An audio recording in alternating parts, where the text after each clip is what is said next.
بسم الله الرحمن الرحيم. محمد رسول الله والذين معه أشداء على الكفار رحماء بينهم تراهم ركعا سجدا يبتغون فضلا من الله ورضوانا سيماهم في وجوههم من أثر السجود ذلك مثلهم في التوراة ومثلهم في الإنجيل. صدق الله العظيم. وقال رسول الله صلى الله عليه وسلم: لا تمس النار مسلما رآني أو رأى من رآني رواه الترمذي। গত সপ্তাহে আমাদের আলোচনা চলছিল, আমরা কিন্তু প্রথম শতাব্দী হিজরি পার হয়ে গেছিলাম। আমাদের ইমাম সাহেব হুজুরের অনুবাদে যে আমরা সাহাবায়ে কেরাম সম্পর্কে বেশি কিছু জানতে পারিনি, যদিও প্রথম শতাব্দী হিজরিতে বিস্তারিতভাবে সাহাবায়ে কেরামদের মধ্যে যারা যারা হাদিস বর্ণনাকারী এবং যারা যারা বেশি হাদিস বর্ণনাকারী কম এই সম্পর্কে সাহাবায়ে কেরামের নামও আলোচনা হয়েছে, কিন্তু তার মধ্যে সংক্ষেপে বলা হয়েছিল না যে সাহাবায়ে কেরামের মধ্যে বেশি রিওয়ায়াত কে কে করেছেন। তো গত সপ্তাহে আমরা এর উপরে কিছু আলোচনা করেছিলাম। তবে আমি চিন্তা করলাম, যেহেতু সাহাবায়ে কেরাম সম্পর্কে কিছু আলোচনা হয়ে গেছে, তো সাহাবী কাকে বলে এর উপরে কিছু আলোচনা হয়েছিল। যেহেতু হাফিজ সিয়ুতি রহমতুল্লাহ আলাইহি এবং হাফিজ ইমাম নববী রহমতুল্লাহ আলাইহি ওনাদের যে কিতাব আত-তাকরীর, ইমাম নববী রহমতুল্লাহ আলাইহির কিতাব এবং হাফিজ সিয়ুতি রহমতুল্লাহ আলাইহির কিতাব তাদরীব আল-জামি, এই কিতাবের মধ্যে সাহাবীর যে সংজ্ঞা বলা হয়েছিল, সাহাবী কাকে বলে, এবং জমহুর অর্থাৎ সমস্ত উলামায়ে কেরামের সর্বসম্মতিক্রমে সাহাবী সম্পর্কে তাদের যে সংজ্ঞা, যে সাহাবী কাকে বলে এ সম্পর্কে আলোচনা হয়েছিল। কিন্তু এবং সাহাবায়ে কেরামদের মধ্যে বেশি বেশি রিওয়ায়াত কে কে করেছেন তাদের নামও বলা হয়েছিল। হযরত আবু হুরায়রা রাদিয়াল্লাহু তাআলা আনহু, আব্দুল্লাহ ইবনে আমর ইবনে আস, আব্দুল্লাহ ইবনে ওমর, হযরত আয়েশা, যায়েদ ইবনে সাঈদ এবং অন্যান্য আব্দুল্লাহ ইবনে আব্বাস, অন্যান্য সাহাবা, হযরত আয়েশা সিদ্দিকা রাদিয়াল্লাহু তাআলা আনহা, তাদের আলোচনা করা হয়েছিল। কিন্তু সাহাবায়ে কেরামের ফজিলত সম্পর্কে কোনো আলোচনা করা হয়নি শুরু থেকে নিয়ে এ পর্যন্ত। সেই জন্য আমি গত সপ্তাহে মনে করলাম যে সাহাবায়ে কেরাম আমরা শুধু নাম শুনি এবং সাহাবী কাকে বলে এটাও আমরা শুনেছি এবং অনেকবার শুনেছি, কিন্তু সাহাবায়ে কেরামের যে ফজিলত, কোরআনে কারীমে আল্লাহ তাআলা যে সাহাবায়ে কেরামের সম্পর্কে বিভিন্ন আয়াতে সাহাবায়ে কেরামের ফজিলত বর্ণনা করেছেন স্বয়ং আল্লাহ তাআলা, এবং রাসূলুল্লাহ সাল্লাল্লাহু আলাইহি ওয়াসাল্লাম বিভিন্ন হাদিসে সাহাবায়ে কেরামের সম্পর্কে অনেক হাদিস বর্ণনা করেছেন। রাসূলুল্লাহ সাল্লাল্লাহু আলাইহি ওয়াসাল্লাম নিজে সবকিছু একত্রিত করতে গেলে তো অনেক মোটা বই হয়ে যাবে এবং অনেক কিতাব হয়ে যাবে। সংক্ষেপে বিশেষ বিশেষ কিছু আয়াত এবং কিছু হাদিস যেগুলো সাহাবায়ে কেরামের ফজিলতে কোরআনে কারীমে নাযিল হয়েছে এবং হুজুর সাল্লাল্লাহু আলাইহি ওয়াসাল্লাম নিজের সাহাবায়ে কেরামের যে ফজিলত বর্ণনা করেছেন এই সম্পর্কে সংক্ষেপে বিশেষ বিশেষ কিছু আয়াত আছে এবং কিছু হাদিস আপনাদের সামনে তুলে ধরব। যেমন গত সপ্তাহে সাহাবী কাকে বলে এই সম্পর্কে বলা হয়েছিল। আজকে তার উপর আরো অন্যান্য উলামায়ে কেরাম, গত সপ্তাহে বলা হয়েছিল ইমাম নববী এবং ইমাম সিয়ুতি রাহমাতুল্লাহ আলাইহি মতামত এবং তার উপরে জমহুরের মতামত, এর উপরে হাফিজ ইবনে হাজার আসকালানী রাহমাতুল্লাহ আলাইহি মুখতাসার ফিকর যে উসুলে হাদিসের উপর কিতাব, তার মধ্যে লিখেছেন যে সাহাবী ওই ব্যক্তিকে বলে যিনি ঈমানের অবস্থায়, ঈমানের হালাতে হুজুর সাল্লাল্লাহু আলাইহি ওয়াসাল্লামকে দেখেছেন এবং ইসলামের উপরে তার ইন্তেকাল, সেই ব্যক্তি সাহাবী। মুখতাসার ফিকর এবং মুখতাসার ফিকরের যে ব্যাখ্যা পুস্তকের জোড়া এই কিতাবের মধ্যে উল্লেখ করা হয়। হাফিজ ইবনে হাজার আসকালানী রাহমাতুল্লাহ আলাইহি সাহাবায়ে কেরামের জীবনী যে আলোচনা করেছেন এর উপরে কিতাব লিখেছেন আল-ইসাবা ফি তারজীহিস সাহাবা। সাহাবায়ে কেরামের জীবনী শুরু থেকে নিয়ে হযরত আবু বকর রাদিয়াল্লাহু তাআলা আনহু থেকে নিয়ে যত সাহাবায়ে কেরামের নাম শুনেছেন সবার জীবনী লিখেছেন। এই কিতাবের ভূমিকায় শুরুতে লিখেছেন আসাহু মা ওয়াকাফতু আলাইহি মিন যালিকা আন্না সাহাবী মান লাকিয়া নবী সাল্লাল্লাহু আলাইহি ওয়াসাল্লাম মুসলিমান বিহি ফামাতা আলা al-islam ফায়াদখুলু ফী মান লাকিয়াহু মান কানাত মুজালাতুহু আও কাফরা ওয়া মান রা'a আনহু ওয়া লাম yarji ওয়া মান غدا معه أو لم يبصر ومن رآه رؤية ولم يجالسه ومن لم يره لعارض البصارة। হাফিজ ইবনে হাজার আসকালানী রাহমাতুল্লাহ আলাইহি বলেন যে আমি যতটুকু পর্যন্ত এর উপরে রিসার্চ করেছি এবং যতটুকু পর্যন্ত আমি তাহকিক করেছি যে সাহাবী কাকে বলা যায়, তো সমস্ত উলামায়ে কেরামের কথা এবং মতামত একত্রিত করে আমি যতটুকু বুঝতে পেরেছি তাহলে আসাহু মা ওয়াকাফতু আলাইহি, আমি যতটুকু একেবারে সঠিক মতামত কথা যেটা এটা হলো এই যে সাহাবী ওই ব্যক্তি যিনি হুজুর সাল্লাল্লাহু আলাইহি ওয়াসাল্লামকে দেখেছেন ঈমানের হালতে, মুমিনান বিহি, হুজুর সাল্লাল্লাহু আলাইহি ওয়াসাল্লামের উপরে ঈমান আনা অবস্থায়, তো মাত্র আলাল ইসলাম এবং ইসলামের উপরে মারা গেছেন। ফায়াদখুলু ফী মান লাকিয়াহু মান ক্বালা মুজালাদাতুহু আও কাফারা। এই যে মাতামাতা যে দুটি কথা, যে ঈমানের হালাতে হুজুর সাল্লাল্লাহু আলাইহি ওয়াসাল্লামকে যিনি দেখেছেন এবং ইসলামের উপরে মারা গেছেন, এই কথার মধ্যে এই সমস্ত কথাগুলো শামিল হয়ে গেছে যে যে ব্যক্তি হুজুর সাল্লাল্লাহু আলাইহি ওয়াসাল্লামের সাথে অনেক সময় অতিবাহিত করেছেন, অনেক সময় কাটিয়েছেন হুজুর সাল্লাল্লাহু আলাইহি ওয়াসাল্লামের সহবতে, অথবা ওই ব্যক্তি যে অল্প সময় কাটিয়েছেন, অথবা ওই ব্যক্তি যিনি হুজুর সাল্লাল্লাহু আলাইহি ওয়াসাল্লাম থেকে কোনো হাদিস বর্ণনা করেছেন, অথবা ওই ব্যক্তি যিনি হুজুর সাল্লাল্লাহু আলাইহি ওয়াসাল্লামের কাছ থেকে কোনো হাদিস বর্ণনা করেন নাই, শুধু হুজুরকে দেখেছেন। তেমন অনেক সাহাবা ছিলেন যিনি হুজুর সাল্লাল্লাহু আলাইহি ওয়াসাল্লামের কাছ থেকে কোনো হাদিস রিওয়ায়াত করেন নাই। তবলিগী তাদের মতে গত 2 সপ্তাহ আগে 3 জন সাহাবের নাম বলা হয়েছিল। এবং যদি কেউ হুজুর সাল্লাল্লাহু আলাইহি ওয়াসাল্লামের সাথে যুদ্ধে শরীক হয়ে থাকেন, যদি কেউ হুজুর সাল্লাল্লাহু আলাইহি ওয়াসাল্লামের সাথে যুদ্ধে শরীক না হয়ে থাকেন, সবাই এর অন্তর্ভুক্ত। এবং ওই ব্যক্তি যে হুজুর সাল্লাল্লাহু আলাইহি ওয়াসাল্লামের সাথে যিনি কিছু সময়ের জন্য বসেছেন, শুধু হুজুরের মজলিসে বসেছেন, এবং ওই ব্যক্তি যিনি হুজুর সাল্লাল্লাহু আলাইহি ওয়াসাল্লামকে কোনো কারণে দেখতে পারেন না, কোনো কারণে দেখতে পারেন না, এটা ওলামায়ে কেরামের জন্য লিখেছেন। হাফিজ ইবনে হাজার আসকালানী রাহমাতুল্লাহ আলাইহি বলেন, আমি তো এই জন্য উল্লেখ করেছি যে কোন সাহাবী এমনও ছিলেন যিনি অন্ধ ছিলেন, তো কোনো কারণে হুজুরকে দেখতে পারেন না, কিন্তু তারপরে সাহাবী। আমরা সবাই জানি আব্দুল্লাহ ইবনে মাসউদ রাদিয়াল্লাহু তাআলা আনহু হুজুর সাল্লাল্লাহু আলাইহি ওয়াসাল্লামের মুআজ্জিন ছিলেন, অন্ধ ছিলেন, ছোট দেখতেন। এবং মুসলিম শরীফে বলা হয় পর্দার উপরে যে আমরা বলে থাকি না যে পর্দার ব্যাপারে, পর্দার ব্যাপারে তো এত বড় এবং কোরআনে কারিমের কয়েকটি আয়াতের তফসিলের ভিতরে বিস্তারিত ভাবে বলা হয়েছে। এমনকি মুফতি শফি সাহেব রাহমাতুল্লাহ আলাইহি লিখেছেন যে যদি কোনো মহিলা কোনো ডিজাইনওয়ালা বোরকা পরে, এই বোরকা পরাও না যায়, মানে পর্দা থেকে বোরকা পরেছে, হিজাব করেছে, কিন্তু বোরকা ডিজাইনওয়ালা, এই বোরকা পরা না যায়, এত কঠিন। আচ্ছা, কোরআনে কারিমের আয়াতে আছে যদি তোমরা কোনো কিছু চাও তাহলে পর্দার আড়াল থেকে চাও। ওয়ারাহের হিজাব শব্দ কোরআনে ব্যবহার করা হয়েছে। সেটা অর্থ কি? পর্দা যদি না থাকে তো ওয়ারাহের হিজাব কেন উম্মাহাতুল মুমিনিনের কাছে পর্দার আড়াল থেকে কেন জিজ্ঞেস করতে হবে, কেন চাইতে হবে? আচ্ছা, আব্দুল্লাহ ইবনে মাসউদ রাদিয়াল্লাহু তাআলা আনহু হাদিস আছে, মুসলিম শরীফের হাদিস। আব্দুল্লাহ ইবনে মাসউদ রাদিয়াল্লাহু তাআলা আনহু হুজুর সাল্লাল্লাহু আলাইহি ওয়াসাল্লামের খিদমতে আসেন। হযরত আয়েশা রাদিয়াল্লাহু তাআলা আনহা হযরত হাফসা দুজনে উপস্থিত ছিলেন। এরা দুজন পর্দা করেন না। হযরত আয়েশা রাদিয়াল্লাহু তাআলা হুজুর সাল্লাল্লাহু আলাইহি ওয়াসাল্লামের সামনে ছিলেন, তিনি তার সাথে দেখেন। তো হুজুর সাল্লাল্লাহু আলাইহি ওয়াসাল্লাম বলেন যে তোমরা পর্দা করো না, তো তারা বলেন ছিলেন না, তিনি তো অন্ধ, আমাকে তো দেখবেন না। হাদিসের শর্ত তোমরা দুজন কি অন্ধ? এই কথার দ্বারা এটা বোঝা যায় যে পুরুষের জন্য যেমন পর্দা করা জরুরি, মহিলাদের জন্য পর্দা করা জরুরি, মানে মহিলাদের জন্য পর্দা করা জরুরি। অর্থাৎ পুরুষ যেমন কোন মহিলাকে দেখতে পারবে না তার জন্য হারাম, মহিলার জন্য কোন পুরুষের দিকে দেখা হারাম, পর্দা হচ্ছে না। অপর পুরুষের দিকে কোন মহিলা যদি তাকায় এটাও তার জন্য হারাম। এই জন্য হাফিজ ইবনে হাজার আসকালানী রাহমাতুল্লাহ আলাইহি এখানে আরো একটি শব্দ বর্ধিত করেছেন, ওয়ালাম ইয়ারাহু লিআরিদিন, কোন কারণে যদি হুজুর সাল্লাল্লাহু আলাইহি ওয়াসাল্লামকে দেখতে না পারেন, হুজুরের মজলিসে উপস্থিত কিন্তু কোন কারণে দেখতে পারেন না, অন্ধ হওয়ার কারণে তিনি সাহাবী। ইমাম বুখারী রাহমাতুল্লাহ আলাইহি লিখেছেন, মান সাহিবা নবী সাল্লাল্লাহু আলাইহি ওয়াসাল্লাম আও রাআহু মিনাল মুসলিমিন ফাহুয়া সাহাবিয়্যুন। আল-কিফায়া কিতাবের মধ্যে খতিব বাগদাদির কিতাব আল-কিফায়া ফি আল-রিওয়ায়াত, ইমাম বুখারী রাহমাতুল্লাহ আলাইহি এক রিভিউ লিখেছেন।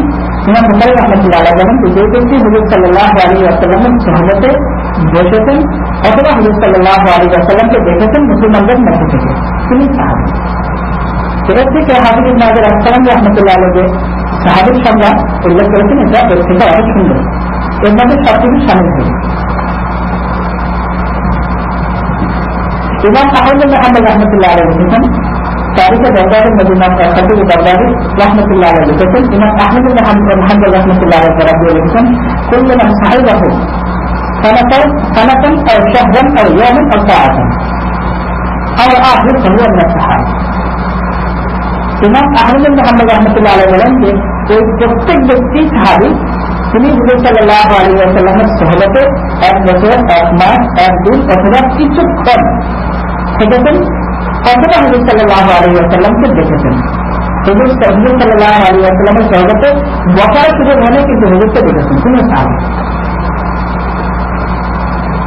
কোরআনে কারীমে আসলে তো সবচেয়ে বড় কথা হলো মুফাসসিরিনগণ লিখেছেন যে কোরআনে কারীমের প্রথম মুখাতব যাদেরকে কোরআন সম্বোধন করে আল্লাহ তাআলা নাযিল করেছেন তারা তো সাহাবায়ে কেরাম। সেই রিজাল ইউহিব্বুনা আন ইয়াতাতাহহারু, সাহাবাদের মধ্যে কিছু এমন লোক আছেন ইউহিব্বুনা আন ইয়াতাতাহহারু, যে যারা অধিক পবিত্রতাকে পছন্দ করেন। আল্লাহ তাআলা তাদেরকে পছন্দ করতে কোরআন আয়াত নাযিল করেছেন। কোন সাহাবী হুজুর সাল্লাল্লাহু আলাইহি ওয়াসাল্লামের সময় কোন হোটেল আর মেহমানখানায় কোনো কিছু ছিল না। সাহাবায়ে কেরাম আসতেন বা বিভিন্ন জায়গা থেকে লোক আসতেন ইমান আনার জন্য, হুজুর সাল্লাল্লাহু আলাইহি ওয়াসাল্লাম তাদেরকে বিতরণ করে দিতেন। দেখে আসে তার ভাইকে নিয়ে যাবে তার কাছে, রাখতে হবে, খাওয়াতে হবে। এক সাহাবী বলেন, ইয়া রাসূলুল্লাহ, আমি ভাইকে নিয়ে যাবো। নিয়ে গেছেন, ঘরে খাবার কিছুই না। স্ত্রীকে জিজ্ঞেস করেছেন যে এত অল্প খাবার আছে, যদি বাচ্চাদেরকে খাওয়ানো হয় তাহলে আমাদেরকে খাওয়ানো হবে না, মেহমানকে হবেই না। আর যদি মেহমানকে খাওয়ানো হয় তাহলে বাচ্চাদের হবে, আমাদের জন্য তো আগে কিছু না। তো বলেন যে তুমি মেহমানকে খাওয়ানোর ব্যবস্থা করো, আর বাচ্চাদেরকে কোনো বাহানে ঘুম করানো। তো বাচ্চাদেরকে কোনো বাহানে ঘুম করানো হয়েছে। এখন খাওয়ার এতটুকু যে মেহমান যদি খায় তাহলে সাথে আর খাওয়া। আর আরবের সিস্টেম ছিল আফতারের যে মেহমানের সাথে কিন্তু বসতে হয়, একসাথে খেতে হয়, খাবার অনেক দাম। সৃষ্টি রেখে বলেছে তুমি কোনো বাহানায় এই সময় বাকি জ্বালানো হয়েছে করে দিবে। তো তুমি কোনো বাহানায় যে বাকি ঠিক করার বাহানে বাকি নিজে বাকি যখন মিলে যাবে তখন মেহমান খাবে আর আমি নেই দেখেছেন আপনাদের দেখে কি পরিশ্রম করেছেন। কারণ নিজেদের দরকারে যখন হাজির হয়েছেন হুজুর সাল্লাল্লাহু আলাইহি ওয়াসাল্লাম কোরআনের আয়াত শোনা,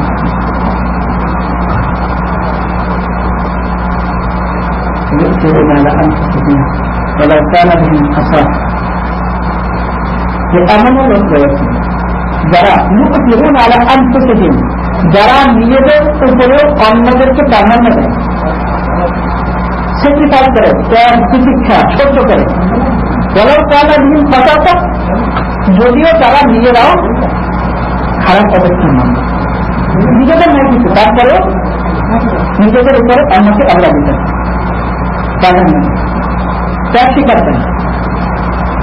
কোরআন আয়াত নাযিল হয়ে গেছে কোরআনের মধ্যে জায়গা জায়গা বিভিন্ন ভাবে, কিন্তু কিছু একজন সাহাবী সম্পর্কে এখানে সমষ্টিগত সাহাবায়ে কেরামের উপরে যে সমস্ত আয়াতগুলো সেগুলো তাকে কিছু আয়াত এখানে দেখতে হবে। কোরআনে কারিমে এমন তারা ইরশাদ করেন, আস-সাবিকুন আল-আউয়ালুন মিনাল মুহাজিরিন والأنصار والذين اتبعوهم بإحسان رضي الله عنهم ورضوا عنه وأعد لهم جنات تجري من تحتها الأنهار خالدين فيها أبدا ذلك الفوز العظيم. سورة الآية.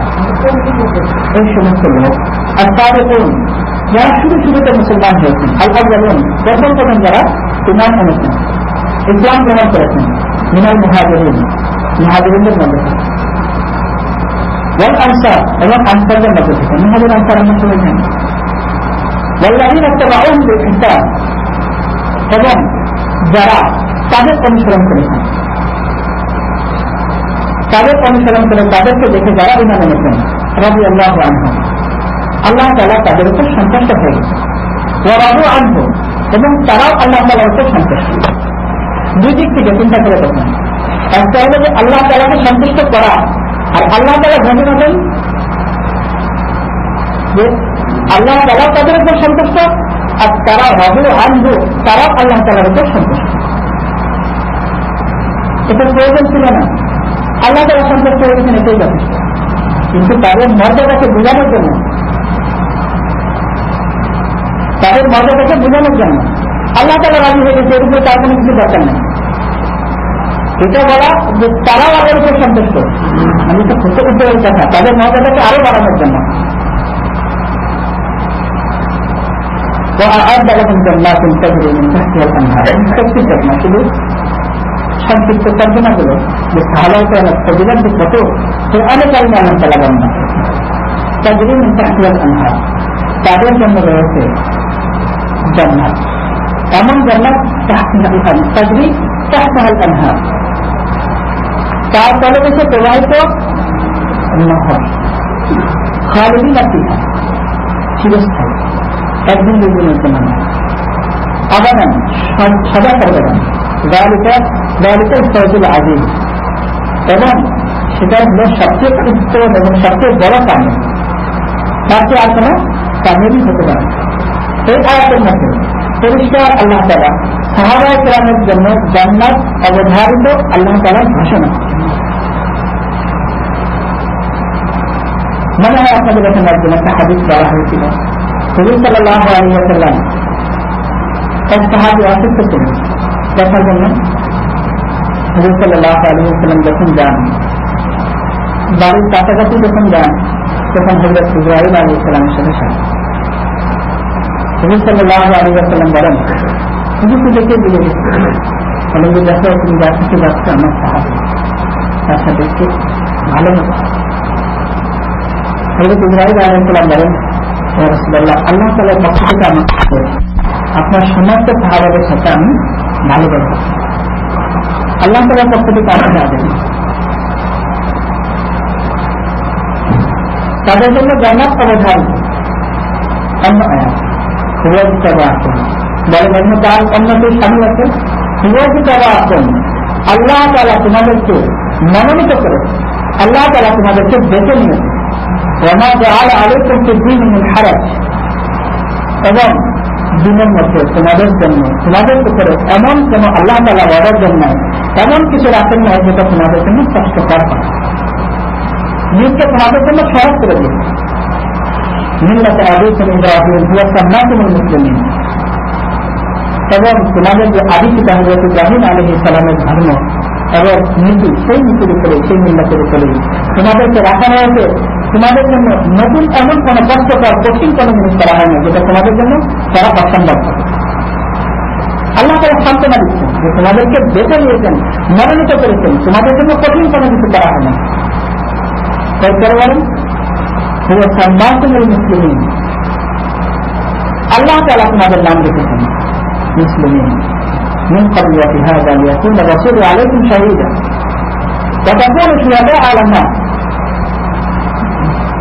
ওয়া ফি হাযা লিয়াকুনা রাসূলু আলাইকুম শাহীদা, এবং এ ব্যাপারে রাসূল তোমাদের উপর সাক্ষী। ওয়া তাকুনু শুহাদা'a 'আলান নাস, সূরাতুল হজ্জের এই আয়াত। অন্য আয়াতে আল্লাহ তাআলা বলেন وَكَذَلِكَ جَعَلْنَاكُمْ أُمَّةً وَسَطًا لِتَكُونُوا شُهَدَاءَ عَلَى النَّاسِ وَيَكُونَ الرَّسُولُ عَلَيْكُمْ شَهِيدًا। এই আয়াতের তফসিরে মুফাসসিরিনগণ লিখেছেন, وَكَذَلِكَ جَعَلْنَاكُمْ, এমনই ভাবে আমি বানিয়েছি তোমাদেরকে উম্মাতান ওয়াসাতা, মধ্যপন্থা অবলম্বনকারী উম্মত, লিতাকুনু শুহাদা'a 'আলান নাস, যেন তোমরা সমস্ত মানব জাতির উপরে সাক্ষী হও। ওয়াকুন রাসূলু আলাইকুম শাহীদা, এবং রাসূল তোমাদের উপর সাক্ষী। এই আয়াতের চিন্তা ফিহা ওয়াকুন রাসূলু আলাইকুম শাহীদা, যে রাসূল তোমাদের উপর সাক্ষী। ওয়াকুন শুহাদা'a 'আলান নাস, এবং তোমরা সমগ্র মানব জাতির উপরে সাক্ষী। এই আয়াতের তফসিরে লিখেছেন মুফাসসিরিনগণ যে কিয়ামতের দিন যখন সমস্ত উম্মত একত্রিত হবে, হযরত আদম আলাইহিস সালাম থেকে শুরু করে কিয়ামত পর্যন্ত শেষ মানুষ সবাই যখন ময়দানে মাহশারে একত্রিত হবে, তখন কিয়ামতের অন্যান্য আয়াতে বিভিন্ন জায়গায় বলা হয়েছে, তখন তারা বলবে মা জাআনা মিন রাসূলিন ওয়ালা নাবিয়্যিন, আমাদের কাছে কেউ আসে নাই, আমাদেরকে কেউ আল্লাহর কথা আমাদেরকে বলে নাই, আমাদেরকে কখনো আল্লাহর সম্পর্কে কিছু জানাই নেই, এই জন্য আমরা আল্লাহর উপর ঈমান আনতে পারি নাই। তখন এই এবং উম্মাতান ওয়াসাতা কোন শব্দ ব্যবহার করেছেন? আলাইকুম ওয়া তাকুনু, সরাসরি সাহাবায়ে কেরাম সাল্লাল্লাহু আলাইহি ওয়াসাল্লাম সম্বোধন করেছেন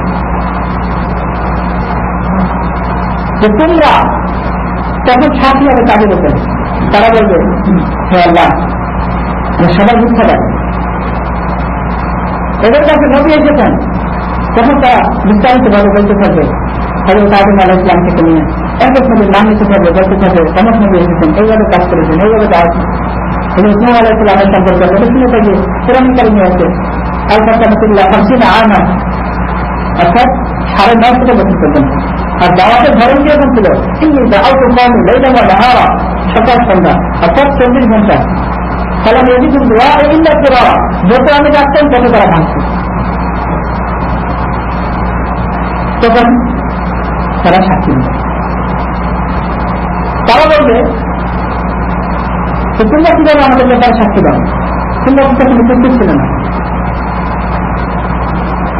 তখন তারা বলবে যে আমাদের নবীর উপর যে কোরআন নাযিল হয়েছে সেই কোরআনের মধ্যে আমরা পড়েছি যেরকম আম্বিয়া কেরাম এসেছেন এবং মানুষকে আল্লাহ দিকে আহ্বান করেছেন এবং আম্বিয়া কেরামের সাথে তারা অসৎ আচরণ করেছে। এইভাবে তারা যখন বলবে তখন রাসূলুল্লাহ সাল্লাল্লাহু আলাইহি ওয়াসাল্লাম সাক্ষী নেবেন, এরা সত্য নয়। এখানে সরাসরি ওয়ামা জাআলা আলাইকুম প্রথম মুখাতাব, প্রথম সম্বোধন করেছেন সাহাবায়ে কেরাম। এবং তোমরা বলেন যখন কোরআন নাযিল হয়েছে তখন তারা ছিলেন, আমরা ছিলাম, তারাই ছিলেন, সাহাবায়ে কেরাম ছিলেন। অন্য আয়াতে আল্লাহ তাআলা বলেন লাকিন রাসূল ওয়াল্লাযীনা আমানু মাআহু জাহাদু বিআমওয়ালিহিম ওয়া আনফুসিহিম وأولئك لهم الخيرات وأولئك هم المفلحون। এটা সূরা তাওবা আয়াত।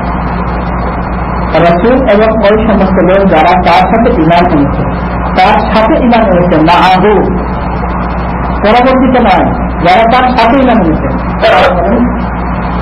সাহাবায়ে কেরাম, ওই সমস্ত লোক যারা নবীর সাথে ঈমান এনেছেন, জাহাদু বিআমওয়ালিহিম ওয়া আনফুসিহিম, এবং তারা স্যাক্রিফাইস করেছেন, মুজাহাদা করেছেন, নিজের মাল এবং নিজের জ্ঞান সবকিছু খরচ করেন। উলাইকা লাহুমুল খায়রাত, তাদের জন্যই রয়েছে পুণ্য, তাদের জন্যই রয়েছে ভালো। ভালো কি? উলাইকা হুমুল মুফলিহুন, এবং তারাই হলো সফল কাম, তারাই হলো কামিয়াব। আল খায়রাত কি? আল খায়রাত আল জান্নাহ, তাদের জন্য রয়েছে ভালো, উত্তম, তাদের জন্য রয়েছে জান্নাত।